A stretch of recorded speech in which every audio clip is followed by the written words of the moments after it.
Muy bien, muchísimas gracias. Para mí siempre es un gusto participar con Alianza Médica. Desde hace mucho tiempo he estado pues en contacto con ustedes y a mí me parece que es algo importantísimo la medicina general, la medicina de primer contacto. Y bueno, pues aquí estoy a sus órdenes como siempre. Y bueno, pues vamos a arrancar, ¿qué les parece? Y vamos a hablar un poquito del papel del médico general, del papel del médico de primer contacto en el cáncer de mama. Cuando hablamos sin saber del cáncer de mama y cuando damos nuestra opinión en un contexto en donde quizá tenemos un poquito de conocimiento, bueno, pues, y esto es con miras a defender a nuestros pacientes, quizá herimos más que al agredir directamente, de tal manera que es bien importante que un médico de primer contacto esté entrenado en las cosas básicas del manejo, el diagnóstico y la referencia del paciente o de la paciente con cáncer de mama. Cuando yo pongo esta palabra en grande, en rojo, en mayúsculas, inmediatamente viene a la mente de las personas la asociación con muerte, sufrimiento, dolor, hay muchos temas que no vienen definidos en la palabra cáncer en el Real Diccionario de la Lengua Española. Y la pregunta es, ¿por qué vienen estas asociaciones? ¿Por qué es lo primero que nos viene a la mente? Bueno, pues básicamente por la desafortunada ignorancia que acompaña a la era de la información. Estamos viviendo la era de la información y pareciera que estamos más desinformados que nunca. Y los grandes enemigos son el miedo y la ignorancia. No es el cáncer propiamente. El cáncer y el conocimiento científico y tecnológico, las evoluciones que ha tenido la ciencia y la tecnología a partir de la década de los 90 del siglo pasado, hicieron que el manejo, el diagnóstico y el pronóstico, sobre todo de las pacientes, mejorara importantemente gracias a desarrollo de tecnologías muy grandes que ahorita vamos a platicar. Cuando hacemos esta asociación con palabras como muerte, es porque todos los eventos, todas las personas, todas las situaciones, todo lo que en general vivimos, tendemos a ponerle una carga emocional que en términos generales tiende a ser buena o mala. La carga emocional del cáncer viene principalmente de una mala información y esta mala información lo que va a generar son creencias. Es decir, el fenómeno deja de ser lo que es para convertirse en lo que yo creo que es y eso pues lo vuelve muy complejo. A raíz de esto se generan mitos que no necesariamente son ciertos o no necesariamente fueron falsos en el pasado, pero que venimos arrastrando a lo largo de los años y que impiden que nuestra mente evolucione hacia un pensamiento mucho más favorable, mucho más optimista, pero sobre todo mucho más objetivo en el conocimiento de una enfermedad. Esto lo que va a generar es miedo. El miedo va a tener dos componentes principales. Cuando mi vida está directamente en peligro y tengo miedo, lo que voy a generar es movimiento. Yo voy a tratar de poner a salvo mi vida cuando ésta está amenazada por un fenómeno que puedo evitar o del cual puedo huir. Pero cuando mi vida no está directamente involucrada, cuando mi vida no está directamente en peligro, entonces la tendencia es la parálisis. Y este es el fenómeno que se da en nuestras mujeres mexicanas, porque desafortunadamente los medios, desafortunadamente la ignorancia han generado que las mujeres tengan miedo de explorarse, de acudir a un médico especialista o simple y sencillamente de realizarse estudios debido a que tienen miedo a que les encuentren algo. Y eso las paraliza y desafortunadamente eso es lo que hace que alrededor de 22,000 mujeres mexicanas mueran cada año como consecuencia del cáncer de mama. Por otro lado, la ignorancia, que está alimentada básicamente porque estamos a un clic de la información que, como ustedes saben, no hay regulación ni legislación con respecto a lo que se puede publicar en la red. Y por otro lado, el conocimiento casi jerárquico que le da a la población general el leer un pequeño párrafo, el leer una opinión, y opinamos y nos referimos acerca de todos, prácticamente todos los temas que involucran las relaciones humanas con una jerarquía casi moral completa con respecto a temas que prácticamente no tenemos ni idea. De tal manera que necesitamos hacer algo muy diferente. Vamos a hablar un poco de los datos duros en nuestro país y básicamente el cáncer de mama es el cáncer más frecuente en mujeres en la República Mexicana y es la primera causa de muerte por cáncer. No es la primera causa de muerte en mujeres, pero sí es la primera causa de muerte por cáncer en nuestro país, teniendo 22,376 defunciones en cifras oficiales de la Secretaría de Salud el año pasado. El problema no es ese. El problema es que 2/3 partes de nuestras mujeres están siendo diagnosticadas en etapas avanzadas con un tamaño promedio del tumor de 3.5 centímetros. Más o menos para que se den una idea, esto corresponde al tamaño aproximado de una pelota de golf. Tengo que decir que ha habido avances en este rubro porque hace algunos pocos años, no muchos, 7 u 8 años, el tamaño promedio del tumor al momento del diagnóstico era de 5 centímetros. Todavía tenemos un largo camino por recorrer, pero definitivamente estas campañas de concientización, de educación y de alertar a la población y sobre todo de tomar la responsabilidad como médicos ha hecho que esto mejore cada día más. Por otro lado, tenemos una insuficiencia en recursos humanos y materiales, además de una inaccesibilidad a estudios y medicina especializada por parte de los pacientes. Recordemos que las grandes urbes, las grandes ciudades, seguramente ustedes están en distintas ciudades de la República Mexicana, pero hay muchísimas zonas rurales que no tienen acceso ni siquiera a medicina de primer nivel. Esto se traduce, todos estos factores van a redundar en un costo impagable, ya que el sistema es completamente ineficiente desde el punto de vista diagnóstico y terapéutico. A partir del momento del diagnóstico en nuestro país, en instituciones públicas, se puede llegar a tardar una mujer hasta 6 meses para recibir el primer tratamiento, lo cual obviamente complica mucho los resultados. Y bueno, usamos esta palabra, prevención, con una ligereza impresionante.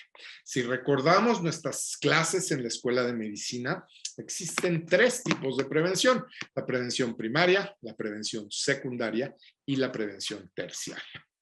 La prevención primaria es evitar que la enfermedad se presente. La prevención secundaria es evitar que las consecuencias o las complicaciones de una enfermedad se presenten. Y por último, la prevención terciaria es evitar que la muerte llegue al individuo que presenta el fenómeno. Pero hablando de cáncer de mama, estamos usando esta palabra con muchísima ligereza. Estamos diciendo, ven y acude a las campañas de prevención contra el cáncer de mama. Acude a tu médico a revisarte para que prevengas el cáncer de mama. Si te haces una mastografía, un ultrasonido, puedes prevenir el cáncer de mama. Mediante la autoexploración podemos hacer mucho mayor prevención con respecto al cáncer de mama. Y esto, pues, es una incongruencia desde la forma en la que se construye la oración, ¿no? Prevención, hablando de prevención primaria, es evitar que un fenómeno se presente, de tal manera que hablar de prevención en cáncer de mama es una cuestión bastante utópica por lo pronto en el momento actual. Con los avances científicos y tecnológicos que tenemos al momento, es imposible hablar de un sistema o de un protocolo de prevención que funcione al 100%. Sí podemos disminuir la presencia de factores de riesgo y definitivamente podemos detectarlo tempranamente. Quizá no podamos evitar que a una mujer le dé cáncer de mama. Lo que sí podemos evitar es que esa mujer muera a consecuencia del cáncer de mama. Y esto, como ya lo dije anteriormente, es una prevención terciaria y este es el enfoque al que quiero que nos dirijamos como grupo, sobre todo en esta conferencia y sobre todo como objetivo y como aprendizaje de esta conferencia que yo vengo a darles a ustedes. Es muy importante dejar de usar la palabra prevención. Podemos hablar de disminución de riesgos, podemos hablar de detección temprana y podemos hablar de prevención de la mortalidad, pero prevención del fenómeno a la fecha es completamente imposible. Otra de las cosas que quisiera hacer mucho hincapié es que el cáncer es igual a muerte. Afortunadamente y gracias a los esfuerzos de múltiples sectores en nuestro país, el día de hoy, si ponemos a todas las mujeres de todos los tipos de cáncer de mama, en todas las etapas y tratadas en todas las instituciones públicas o privadas de nuestro país, la probabilidad de superar el cáncer, la probabilidad de salir adelante es del 65%. Cuando hacemos un diagnóstico oportuno y sobre todo cuando la intervención médica es adecuada, protocolizada e individualizada, se pueden alcanzar números muchísimo mayores, siendo esta 50% la responsabilidad del paciente y 50% del equipo médico que sepa cómo actuar con prudencia y en el momento justo para que las probabilidades de éxito en cada caso sean muchísimo, muchísimo mayores. Otra de las cosas que vamos a estar oyendo frecuentemente es que los antecedentes familiares es lo que más va a condicionar la presentación de un cáncer en una mujer. Bueno, esto es completamente falso. Al día de hoy, en nuestro país, 90 a 95% de las pacientes de reciente diagnóstico con cáncer de mama no tienen un factor genético hereditario demostrable. De tal manera que podemos concluir que la gran mayoría de las pacientes se pueden atribuir su cáncer a estilos de vida, alimentación, ejercicio, exposición a tóxicos ambientales, tabaco, alcohol, etcétera. Porque cuando hacemos estudios genéticos a población abierta, muy pocas pacientes tienen una mutación genética demostrable. De tal manera que estamos obligados a cuidar a todas las mujeres de forma similar y asumiendo que los estilos de vida van a ser el factor más importante para el desarrollo de un cáncer. Otra de las cosas que oigo muchísimo en el ambiente en el que yo me muevo es que cuando se hace una exploración mamaria, cuando hay alguna enfermedad mamaria que ni siquiera sabemos ahorita si es benigna o maligna, automáticamente se la mandamos al ginecólogo. Y los ginecólogos son los especialistas menos indicados para la revisión mamaria. Esto es porque en el currículum de materias de la especialidad de ginecología no se incluye el paso por un diagnóstico patológico, no rotan por patología, no rotan por un departamento de imagen donde aprendan a leer mastografías, ultrasonidos, resonancias magnéticas, etcétera, y tampoco rotan por un servicio de mama en donde puedan aprender a distinguir entre los diferentes tipos de patologías mamarias que se pueden llegar a presentar, que son básicamente la gran mayoría benignas. Lo más caótico de todo es que los ginecólogos ni siquiera reciben entrenamiento en el área de lactancia. Por lo tanto, no son los médicos indicados para hacer diagnóstico y mucho menos para establecer una ruta terapéutica con ningún paciente bajo ninguna circunstancia que represente una enfermedad mamaria, sea benigna o maligna. Muy bien. La clave, como en todas las áreas de la medicina, es un buen diagnóstico. Hay una frase que dice que no importa qué tan bueno sea tu tratamiento si tu diagnóstico es incorrecto. Entonces, lo primero que tenemos que hacer es estar alertas acerca del diagnóstico de nuestros pacientes. Y esto se va a llevar a cabo por una triada diagnóstica. La Organización Mundial de la Salud emitió un comunicado hace ya varios años en donde dice que cada país es responsable, de acuerdo a su infraestructura, para el tamizaje y diagnóstico de las enfermedades oncológicas, principalmente las que afectan más a su población. De tal manera que sabemos que en nuestro país que hay muchísima gente que no tiene acceso a servicios de salud adecuados y que tampoco tiene acceso a buenos estudios de mastografía, de ultrasonido y mucho menos acceso a especialistas, la autoexploración sigue siendo una gran herramienta en el diagnóstico. Les comparto un dato curioso. Aproximadamente el 50% de los nódulos palpables en la mama son detectados por la pareja de la paciente. De tal manera que, bueno, pues esto sí es una parte bien importante. Por otro lado, tenemos los estudios de tamizaje o diagnóstico.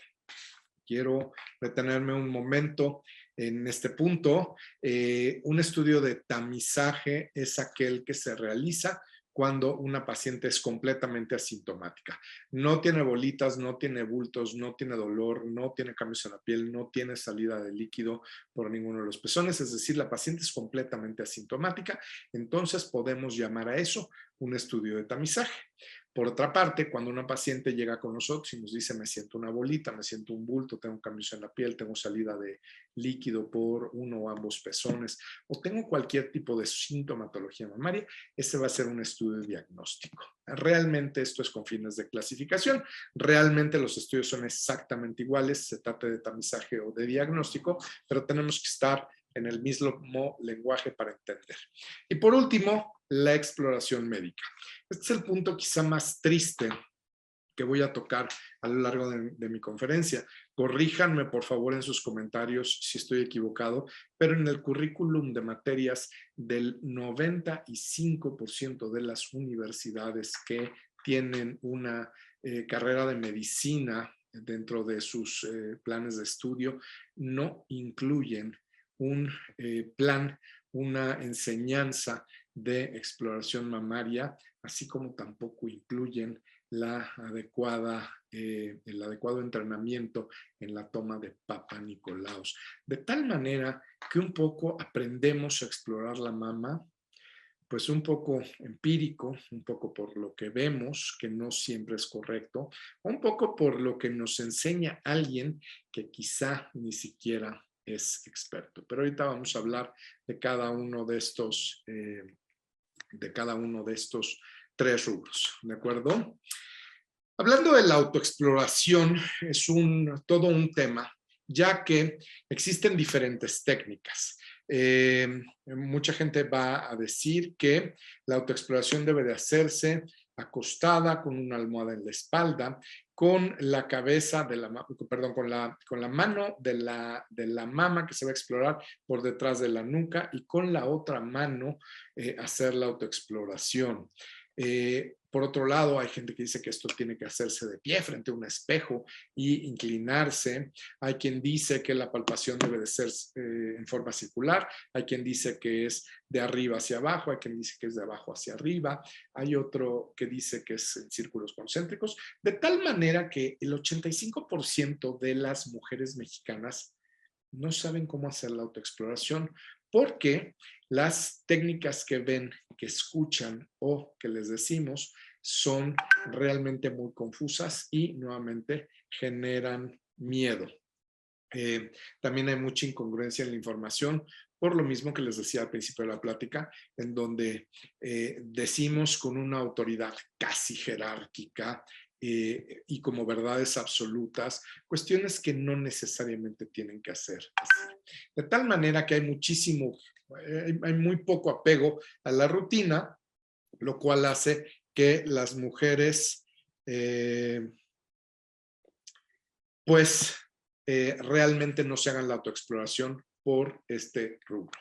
Pero aquí vamos a hablar un poquito de esto y vamos a quitar algunos mitos y algunos tabúes que existen con respecto a este tema. ¿Quién se debe de hacer la autoexploración? Todas las mujeres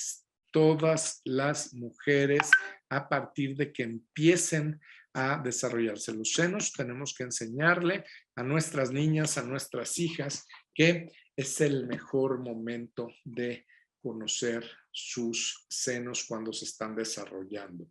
¿Queremos que aprendan a tocar cosas anormales? No. Queremos que aprendan a conocer un órgano que forma parte de su cuerpo y a lo largo del tiempo ellas mismas van a saber qué es lo que corresponde adentro del órgano y qué es lo que no corresponde. ¿Cuándo se debe de hacer la autoexploración? Básicamente, cuando las mamas, los senos, las glándulas mamarias son menos sensibles, menos dolorosas y están menos turgentes durante el ciclo menstrual. Y esto corresponde básicamente cuando ha terminado, ha concluido el ciclo menstrual, el sangrado menstrual, 3 a 5 días después de que termine el sangrado menstrual es la mejor manera para explorarse. Cuando estamos hablando de mujeres que ya no tienen menstruación, sea porque les quitaron la matriz o porque tuvieron su menopausia o cualquier cuestión que impida que una mujer menstrue, entonces esa paciente tiene que escoger un día fijo al mes que sea fácil para ella para recordar y ese día cada mes debe de hacerse su autoexploración. La pregunta importante es ¿cómo la vamos a hacer? A fin de cuentas, ¿es acostada? ¿Es de pie? ¿Es en la regadera? ¿Es con agua? ¿Es con crema? ¿Es con almohada? ¿Es sin almohada? ¿Es con espejo? ¿O cómo es? Realmente no tiene importancia. Lo importante es que la mujer, como sea que le acomode, realice una palpación desde lo más superficial de su seno hasta lo más profundo, sin lastimarse y que aprenda a conocer la totalidad de su seno y que esta exploración la lleve hasta la axila. Si lo quiere hacer acostada o parada en la regadera o con crema, si lo quiere hacer de arriba para abajo, de abajo para arriba, en círculos o con la técnica de la persiana, no importa. Lo importante es que se toque. ¿En dónde? Nuevamente, puede ser en la cama, puede ser en la regadera, puede ser frente a un espejo, no importa. La pregunta más importante no está en esta lista y la pregunta más importante es ¿por qué queremos que las mujeres aprendan a autoexplorarse? Básicamente, porque una mujer entrenada en autoexploración es capaz de detectar tumores, incluso un poco menores a 1 centímetro. Y eso, doctores, es una verdadera lucha contra el cáncer de mama. El médico ha olvidado su misión de enseñar, de educar y de dirigir a los pacientes, a las pacientes. Esto es una cuestión que puede llegar a salvar vidas, así que no neguemos esa responsabilidad tan grande que tenemos de ser educadores y retomemos esa parte. Por otro lado, los estudios que ya hablamos anteriormente, que son los estudios de tamizaje o de diagnóstico, básicamente van a ser 4. La más importante es la mastografía. La mastografía es un equipo especial que emite rayos X mediante una tecnología convencional de rayos X que van a ir enfocados a obtener una imagen de la glándula mamaria. La radiación que emite un buen mastógrafo, repito, un buen mastógrafo, es muy pequeñita. Yo nunca he visto a una paciente que desarrolle cáncer de mama debido a que se hagan mastografías. La sensibilidad de un, nuevamente, buen mastógrafo, de un buen equipo, y la sensibilidad, recordemos que es la capacidad de un estudio para detectar a los enfermos que realmente están enfermos. La sensibilidad de una mastografía, buena mastografía, es del 95%. Esto significa que de cada 100 pacientes que realmente tengan cáncer de mama, vamos a detectar a 95 de ellas. Esto es con adecuados estándares de calidad. Desafortunadamente, la gran mayoría de los mastógrafos que operan en nuestro país no cumplen con los estándares de calidad que nos permitan llegar a esos números. Por otro lado, lo que nadie te dice de la mastografía es que la especificidad, es decir, la capacidad de una mastografía de descartar a la paciente sana que realmente está sana, es muy baja, es del 75%, lo cual significa que una de cada 4 mujeres le vamos a decir, cuidado, aquí hay algo que nos está levantando un signo de alerta y no necesariamente es cierto.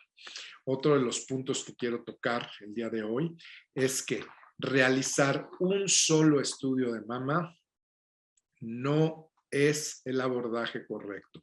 En todos los grandes centros de diagnóstico y tratamiento de enfermedades mamarias se usan por lo menos 2 métodos diagnósticos, ya que, como ustedes saben, nos dan información muy diferente. ¿Ok? Así que si solo están mandando a hacer mastografías, nos estamos quedando cortos. Necesitamos mandar un segundo estudio. El ultrasonido, por otro lado, no emite radiación y muy rara vez causa dolor a la paciente, y es un estudio que va a utilizar ondas sonoras que van a rebotar contra los tejidos y nos van a dar una imagen. Este ultrasonido siempre va a complementar a la mastografía o a cualquier otro estudio, ya que nos da información completamente diferente. Al ser un estudio no invasivo, lo podemos hacer en mujeres jóvenes, lo podemos hacer en mujeres embarazadas, lo podemos hacer en cualquier mujer. Perdón, una de las cosas que se me olvidó mencionar de la mastografía es que no se las realizamos a mujeres jóvenes no porque no podamos, no porque les haga daño, sino porque por lo general las mujeres jóvenes tienen un tejido mamario muy denso que no permite que el rayo atraviese los tejidos, por lo tanto, no es un buen elemento diagnóstico. Es decir, vamos a tener mastografías blancas que no nos van a permitir hacer un adecuado diagnóstico. Existen técnicas especiales que nos permiten revisar a pacientes con tejido más denso, pero también por ese punto, también es importante siempre realizar por lo menos 2 estudios. Una tecnología nueva, emergente, que cada vez está más en boga es la tomografía mamaria por electroimpedancia. Me voy a detener un poquito más porque seguramente muchos de ustedes no están familiarizados, no la conocen o conocen muy poco acerca de esta tecnología. Este es un estudio de electrofisiología. Se llama tomografía. Síganme aquí porque es un concepto difícil de entender, porque nos hace cortes fisiológicos, no nos hace cortes anatómicos de una glándula mamaria, nos hace 7 cortes y nos va a describir la conductividad eléctrica de esos tejidos cuando hacemos circular una pequeña cantidad de electricidad, un pequeño voltaje, son 3 milivolts, que son imperceptibles para una paciente y que nos va a permitir saber la calidad, velocidad de la conducción a través de los tejidos mamarios. Sabemos que ciertas enfermedades benignas y malignas tienen algún cambio en la electroconductividad, de tal manera que es una buena herramienta diagnóstica.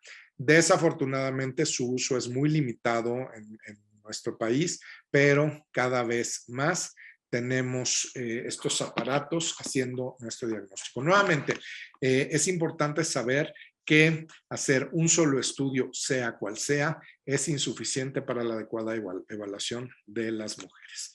Y por último, la resonancia magnética nuclear. Si la gran mayoría de las mujeres no tienen acceso a un mastógrafo, pues mucho menos tienen acceso a un resonador. De tal manera que además, los costos de una resonancia magnética son mucho más elevados que el de una mastografía, un ultrasonido o una tomografía por electroimpedancia, de tal manera que limitamos su uso para ciertas indicaciones que básicamente van a ser para descartar tumores multicéntricos, multifocales, bilaterales o algunas situaciones especiales con respecto al cáncer de mama. Este es un adecuado estudio, pero como les dije, su accesibilidad es baja y su costo es elevado. Por último, la exploración médica. Como les dije, en el currículum de materias de la gran mayoría de las facultades de medicina no existe un adecuado protocolo para enseñar a los alumnos a hacer una adecuada exploración de la glándula mamaria. Pero bueno, básicamente esto consiste en tocar desde lo más superficial hasta lo más profundo, la glándula mamaria, procurando ser lo suficientemente firmes para poder encontrar las cuestiones que estamos buscando y lo suficientemente suaves como para no lastimar, no agredir, no ocasionar dolor a nuestras pacientes. Esta exploración también tiene que ver con la exploración de la axila. Como sabemos, algunos de los cánceres, entre ellos el cáncer de mama, tiende a viajar por los vasos linfáticos y básicamente hay 2 cadenas en la mama donde se van a alojar. La más frecuente es en la axila y la segunda más frecuente es en la cadena mamaria interna, que es intratorácica y que no tenemos acceso por palpación.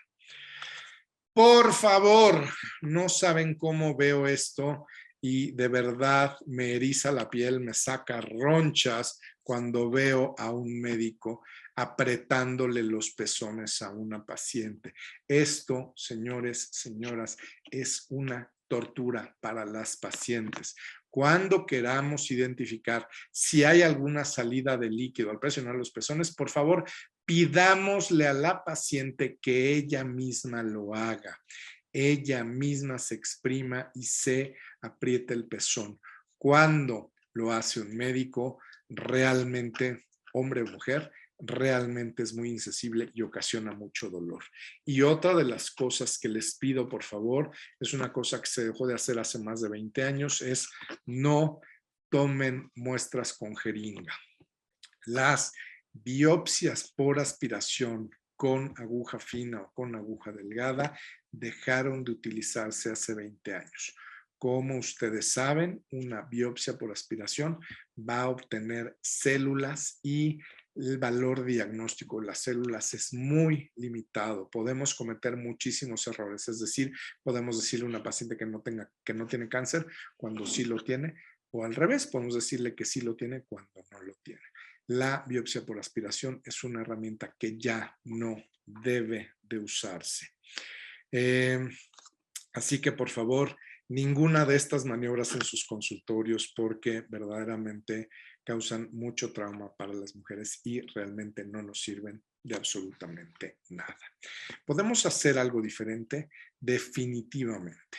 hay que tener la información adecuada y la información adecuada se obtiene en este tipo de cursos, en este tipo de talleres, en este tipo de conferencias, en donde gente que tiene mucha experiencia podemos transmitir la información más veraz, más actualizada y mejor acerca de un tema.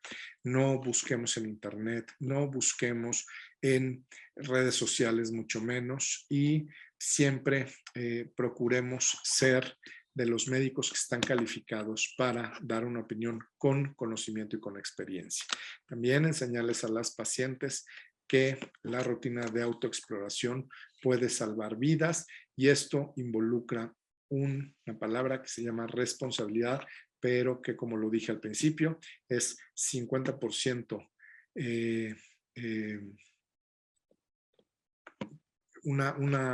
una parte del paciente y 50% del médico. Para concluir, les quiero decir que el cáncer de mama no debe de ser una sentencia de muerte. Realmente una adecuada participación del médico de primer contacto puede hacer la diferencia en la vida de una mujer. Mientras más temprano se detecte, mayor es la probabilidad de curación. No existe un método de prevención efectiva y la autoexploración es una herramienta útil y confiable para detectar problemas. Por último, lo único que se me olvidó y les quiero mencionar también es que el diagnóstico quirúrgico de cualquier enfermedad mamaria también es algo que ya se dejó de usar. Hoy en día hacemos biopsias de mínima invasión guiadas por ultrasonido para hacer el diagnóstico de mama y poder hacer una evaluación del mejor camino terapéutico para cada paciente. Así que, si quieres buena información, tuve la oportunidad en mi currículum, que por cierto está un poquito atrasado porque muchas de las cosas que dijeron o ya no soy o ya soy algo diferente, pero bueno, tuve la oportunidad de escribir el primer libro de cáncer de mama para familiares y pacientes, pero también el segundo, y el segundo está mejor. El segundo se llama El libro del cáncer de mama, más allá del diagnóstico. Es un libro científico, no te equivoques, pero escrito en un lenguaje mucho más entendible y que abarca los aspectos más importantes relativos a todo lo que involucra el cáncer de mama en cuanto a diagnóstico, tratamiento y pronóstico. No olvidemos, por favor, que la salud emocional es una gran parte, es una parte muy importante de la salud. Por lo tanto, debemos de enfocarnos también en nuestros esfuerzos a que nuestros pacientes tengan una buena salud emocional, a la vez que procuramos una buena salud física. Y no me queda más que darles las gracias por la atención que me prestaron en esta plática.